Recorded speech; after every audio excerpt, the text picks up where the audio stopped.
Hoje vamos falar um pouquinho do Mapa Estratégico Nacional, que vai ser objeto de um estudo de caso de vocês e também de duas importantes resoluções do Conselho Nacional do Ministério Público que ajudam a construir essa estrutura de governança de tecnologia da informação. O Mapa Estratégico Nacional, ele é bastante amplo. Lá aparecem, como já vimos, a visão, a missão e diversos quadrinhos que são os objetivos estratégicos nas 4 perspectivas de Kaplan e Norton. Não se iludam, esse mapa estratégico não foi feito de uma hora para outra. Antes disso, alguém, ou mais comum, um grupo de pessoas, ouvindo muita gente, desenhou uma matriz SWOT com as fraquezas, as oportunidades, ameaças e as forças, detectou ali o que se pretendia melhorar, onde se queria chegar, utilizou o BSC para distribuir esses objetivos de modo bem sistematizado e isso hoje está retratado num mapa estratégico. Muitos de vocês têm um mapa estratégico da instituição, que é a mesma coisa. BSC, SWOT e outras alternativas e outros procedimentos mais desenvolvido, no melhor caso, por um grupo de pessoas, porque essas pessoas se sentirão parte da estratégia institucional. Vamos ainda um passo atrás, lembra da teoria da agência que conversamos? O Ministério Público não é fim em si mesmo. O principal, o cidadão, delega ao agente, e aí o agente político, no caso do Ministério Público, são os promotores, os procuradores da República, no caso do Ministério Público Federal. Esses são os agentes políticos que, numa situação excepcional, são nomeados após concurso público, não são como aqueles que são eleitos periodicamente no contexto da ciência política. Os agentes públicos, os servidores, apoiam esses agentes políticos na tarefa de prestar contas ao cidadão que, lá em 88, decidiu que a instituição Ministério Público seria complementar às atividades de justiça. Poxa, peraí, eu não participei dessa construção. Participou sim. Ao eleger o representante, que seria o constituinte, você passou ali uma procuração para que ele escrevesse as regras de governança do país que o regem até hoje. Então, no mapa estratégico nacional, construído na forma que falei, existem diversos objetivos, que não vamos aqui centralizar em cada um deles. Eu escolhi 2, que é uma perspectiva bem natural do curso, na perspectiva de pessoas, infraestrutura e tecnologia, a perspectiva dos processos internos, especificamente os objetivos relacionados à tecnologia da informação. Observem, 2 apenas. Promover a governança da tecnologia da informação, o que é ótimo, porque está no mapa estratégico que nós, da equipe de TI, temos que perseguir a governança de TI, a boa governança de TI. E mais, assegurar a atualização da infraestrutura tecnológica do Ministério Público, qualquer um que você faça parte, qualquer um dos 30. Então, observem, ao estudar o mapa estratégico, que esses 2 objetivos terão um ou mais indicadores de sucesso. Esses indicadores serão proposto, votado e avaliado por uma das estruturas de governança que falaremos na sequência. Olha que resolução importante produzida lá em 2017, a resolução de número 171. Ela instituiu a Política Nacional de Tecnologia da Informação do Ministério Público.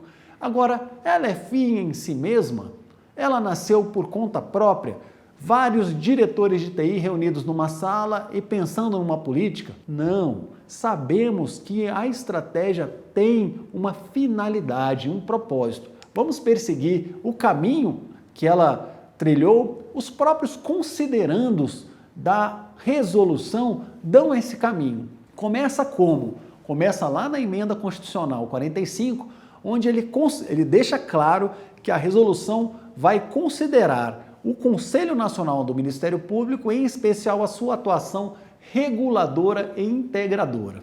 Só isso? Vamos adiante, são 9. Considera também o PEN, o Planejamento Estratégico Nacional. O planejamento estratégico de TI vai derivar de um planejamento estratégico maior, que é o Planejamento Estratégico Nacional. Considera também que a inovação tecnológica é indispensável.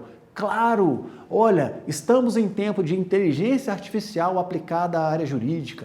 Estamos em tempo de transformação digital das instituições, algo que transformará o Ministério Público de modo tão forte que será muito distinto do que vemos por aí. Vai perder um pouco o sentido as sedes do Ministério Público, o trabalho remoto, o procurador que é procurador 24 horas por dia, por definição da lei complementar e própria definição constitucional, poderá exercer remotamente essa função, graças à tecnologia da informação ofertada dentro de um processo saudável de boa governança de TI. Vamos adiante nos considerandos?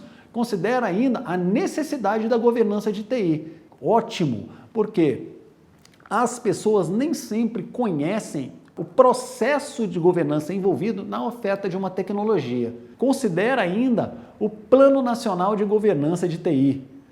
Considera o processo judicial eletrônico e a interoperabilidade necessária entre o Poder Judiciário e o Ministério Público e as demais partes também, aos advogados, aos agentes que circulam o sistema de justiça, a polícia, as ONGs e tudo mais. Considera ainda o Fórum Nacional de Gestão e a Comissão de Planejamento Estratégico do CNMP. Considera o Comitê de Políticas de Tecnologia da Informação e, por fim, institui o Plano Nacional de TI do Ministério Público Brasileiro. Importante ressaltar que o conceito de governança de TI e gestão de TI presente na Resolução 171 é fundamental para todos que querem trabalhar com ela. Querem não, estão jurisdicionados pelas duas resoluções. Então a governança de TI, olha as palavras-chave, consiste na liderança, estrutura e nos processos que assegurem que a TI sustente as estratégias e objetivos organizacionais. A TI não tem finalidade em si mesma. Tudo que eu estou comprando, que eu estou desenvolvendo, que eu estou implementando, deve ajudar a alcançar os demais objetivos rumo à visão e à missão institucional presente no mapa. Mantém também os riscos em níveis aceitáveis. Risco em tecnologia é inerente, pessoal. Recuperem um pouco o tempo, observem tecnologias promissoras de 2, 4, 5 anos atrás, investimentos que realizamos, assinamos embaixo de uma aquisição e que não deram em nada, ou que deram resultados muito menos promissores daqueles que foram propostos na ocasião. É impossível prever o futuro. E no mundo tecnológico, então, a cada dia temos uma novidade que acentua o risco daqueles que trabalham com tecnologia. A governança ajuda a minimizar o risco para níveis aceitáveis. E, claro, estabelece a conformidade com os normativos regulatórios, a exemplo da Resolução 171 que estamos observando agora. A resolução também declara um conceito da gestão de TI, que sabemos, desde as duas últimas ocasiões que nos encontramos, que é bem distinta do processo de governança.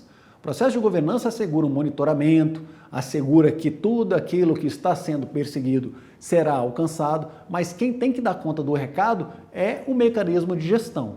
Então, o mecanismo de gestão trabalha a integração de pessoas, processos e tecnologias. Normalmente, os componentes de um serviço de TI foca na necessidade dos clientes e está alinhado à necessidade, à estratégia do negócio, sempre balanceando custo e desempenho estabelecido dentre aqueles integrantes do processo de governança. Importante, pessoal, todo planejamento estratégico de TI deriva de um planejamento estratégico institucional. É fundamental que ele busque aquilo que está proposto no plano estratégico maior. Não faz muito sentido o Ministério Público ter um plano estratégico de TI e não ter um plano estratégico institucional. Há alguns que se aventuram nesse sentido. É até razoável, existe uma estratégia para TI, mas deve servir de provocação para que a instituição se reúna e defina um plano estratégico. O que eu gosto sempre de dizer, a governança de TI jamais será maior que a governança da instituição. E se a instituição não quer declarar esse processo de governança, temos um problema muito sério para declarar o processo de governança de tecnologia da informação. Então vamos ainda à resolução 171. Ela deixa claro 3 importantes comitês. O Comitê de Política de TI faz a proposta do Plano Estratégico Nacional de Tecnologia da Informação. Quem delibera e, olha, depois avalia, cobra os resultados, monitora baseado nos indicadores sobre os quais já falamos, são os representantes da administração superior, parte do Fórum Nacional de Gestão. E quem aprecia essa avaliação é a instituição máxima de planejamento estratégico do CNMP, a Comissão do Planejamento Estratégico. A resolução, em sua seção 1, ela deixa claro que aquela resolução alcança todas as unidades e ramos do Ministério Público. Ora, se você é jurisdicionado dessa resolução, se o seu procurador-geral presta contas a respeito dessa resolução ao Conselho Nacional, é muito importante que essa resolução motive os trabalhos da sua instituição. Muito delicado, causa responsabilização, a prestação de contas que falamos lá na teoria da agência, percebe? Então há uma responsabilização clara, nítida, de toda a estrutura de governança existente no seu Ministério Público, a começar do Procurador-Geral, um secretário-geral e o secretário ou diretor de TI. Aquela equipe que dá apoio à atividade dessas 3 estruturas de governança tem papel fundamental no desenrolar dessa resolução. Vamos a um gráfico que já foi apresentado aqui, porém sem a parte específica da resolução 171. Já sabemos que governança de TI é diferente de gestão de TI. A resolução 171 lista alguns documentos, alguns instrumentos de governança que devem existir para assegurar a boa governança. O primeiro deles é o Comitê Estratégico de TI de cada Ministério Público. Normalmente é formado pelos principais clientes da unidade de TI. Alguém da administração superior, alguém do colégio de procuradores, alguém do colégio de promotores ou do colégio que representa o primeiro nível hierárquico da instituição, alguém das demais secretarias.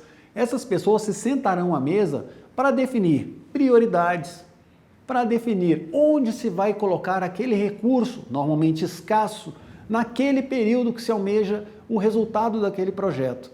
E mais interessante, essas pessoas serão responsabilizadas juntamente com o dirigente de TI. Ora, é muito importante no processo de governança dividir o processo decisório com aqueles que são impactados por ele, com aquelas partes interessadas que são impactados por ele. O Comitê Estratégico de TI tem esse papel. Mais ainda, é ele que normalmente atua na aprovação do planejamento estratégico de TI, sempre derivado do planejamento estratégico institucional. Vamos olhar um pouquinho sobre a ótica da gestão, deixando a governança um pouco de lado, porque a resolução também lista algumas estruturas e instrumentos de governança necessários ao nível de gestão. Primeiro deles, o Plano Diretor de TI. O Plano Diretor de TI é a carta de voo. O que vamos fazer no período do plano? Normalmente de 1 ou 2 anos no caso do Ministério Público, 2 a 4 anos no caso de órgãos do Poder Executivo, devido ao mandato do líder máximo. Então, o PDTI listará com muito mais objetividade que projetos vamos ter. Vamos aplicar a inteligência artificial aos processos criminais no prazo de 24 meses, investimento X milhões de reais, X mil reais, o portfólio de serviços que a TI oferece e os níveis de serviço acordados com os clientes. Nesse ponto, a Resolução 171 avança sobre o nível de gestão. Importante lembrar a Resolução 102. A Resolução 102 de 2013 disciplina os processos aquisitivos de tecnologia, seja ele de serviços ou de equipamentos. Parte da boa governança é observar também onde que o dinheiro está sendo gasto. A Resolução 102 ela é claramente derivada da Instrução Normativa 4 do Ministério do Planejamento. Opa, Wagner, mas se é Ministério do Planejamento não nos alcança. Alcança sim, porque o Tribunal de Contas da União adora as resoluções do Ministério do Planejamento e escreve lá nos seus acórdãos que elas devem ser seguidas pelos demais poderes da República e todos aqueles que recebem dinheiro público. E orienta, dá a dica ao Conselho Nacional do Ministério Público que deve fazer algo similar aos seus jurisdicionados. Pessoal, finalizamos por aqui. Continuo em contato com vocês nos fóruns de discussão e na resolução das questões propostas das 3 aulas. Até lá, tudo de bom!